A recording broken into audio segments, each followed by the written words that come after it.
शिव तांडव स्तोत्रम के हिंदी अर्थ। जिन्होंने जटा रूपी अटवी अर्थात वन से निकलती हुई गंगा जी के गिरते हुए प्रवाहों से पवित्र किए गए गले में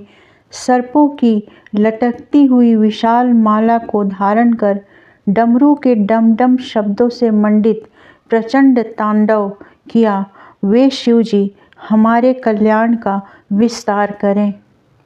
जिनका मस्तक जटा रूपी कड़ा में वेग से घूमती हुई गंगा की चंचल तरंग लताओं से सुशोभित हो रहा है, लटाग्नि धक धक चल रही है, सिर पर बाल चंद्रमा विराजमान हैं, उन भगवान शिव में मेरा निरंतर अनुराग हो। गिरिराज किशोरी पार्वती के विलास कालोपयोगी शिरोभूषण से समस्त दिशाओं को प्रकाशित होते देख जिनका मन आनंदित हो रहा है, जिनकी निरंतर कृपा दृष्टि से कठिन आपत्ति का भी निवारण हो जाता है, ऐसे किसी दिगंबर तत्व में मेरा मन विनोद करे। जिनके जटाजूटवर्ती भुजंगमों के फणों की मणियों का फैलता हुआ पिंगल प्रभा पुंज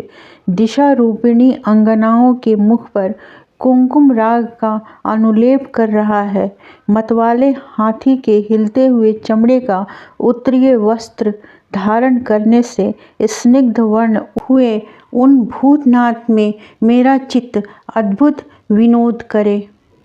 जिनकी चरण पादुकाएं इंद्र आदि समस्त देवताओं के मस्तकवर्ती कुसुमों की धूलि से धूसरित हो रही हैं, नागराज के हार से बंधी हुई जटा वाले वे भगवान चंद्रशेखर मेरे लिए चिरस्थायिनी संपत्ति के साधक हों।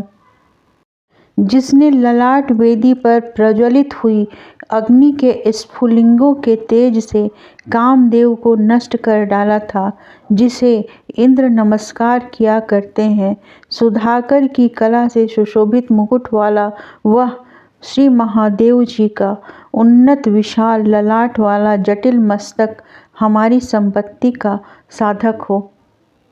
जिन्होंने अपने विकराल भाल पट्ट पर धक धक जलती हुई अग्नि में प्रचंड कामदेव को हवन कर दिया था, गिरिराज किशोरी के स्तनों पर पत्र भंग रचना करने के एकमात्र कारीगर,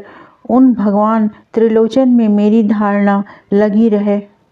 जिनके कंठ में नवीन मेघमाला से घिरी हुई अमावस्या की आधी रात के समय फैलते हुए दुरूह अंधकार के समान श्यामता अंकित है, जो गज चर्म लपेटे हुए हैं, वे संसार भार को धारण करने वाले चंद्रमा से मनोहर कांति वाले भगवान गंगाधर मेरी संपत्ति का विस्तार करें। जिनका कंठ देश खिले हुए नील कमल समूह की श्याम प्रभा का अनुकरण करने वाली हरिणी की सी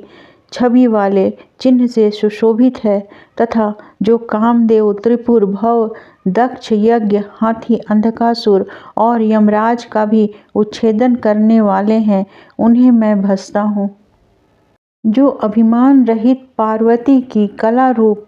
कदम्ब मंजरी के मकरंद स्तोत्र की बढ़ती हुई माधुरी के पान करने वाले मधुप हैं, तथा कामदेव त्रिपुर भव दक्ष यज्ञ हाथी अंधकासुर और यमराज का भी अंत करने वाले हैं, उन्हें मैं भजता हूँ। जिनके मस्तक पर बड़े वेग के साथ घूमते हुए भुजंग के फुफकारने से ललाट की भयंकर अग्नि क्रमशः धधकती हुई फैल रही है, धीमी धीमी बजते हुए मृदंग के गंभीर मंगल घोष के क्रमानुसार जिनका प्रचंड तांडव हो रहा है, उन भगवान शंकर की जय हो।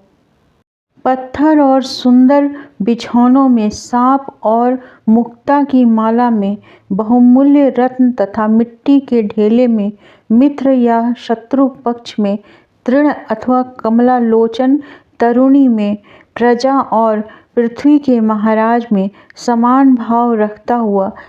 मैं कब सदा शिव को भजूंगा। सुंदर ललाट वाले भगवान चंद्रशेखर में दत्तचित्त हो अपने कुविचारों को त्याग कर गंगा जी के तटवर्ती निकुंज के भीतर रहता हुआ सिर पर हाथ जोड़कर डबडबाई हुई विह्वल आँखों से शिव मंत्र का उच्चारण करता हुआ मैं कब सुखी होऊंगा।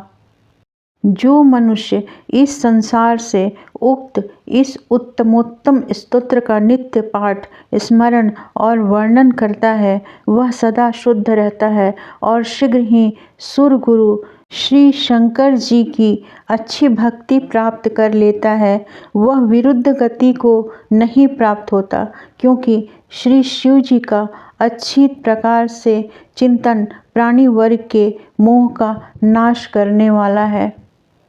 सायंकाल में पूजा समाप्त होने पर रावण के गाए हुए इस शंभु पूजन संबंधी स्तोत्र का जो पाठ करता है, भगवान शंकर उस मनुष्य को रथ, हाथी, घोड़ों से युक्त सदा स्थिर रहने वाली अनुकूल संपत्ति प्रदान करते हैं।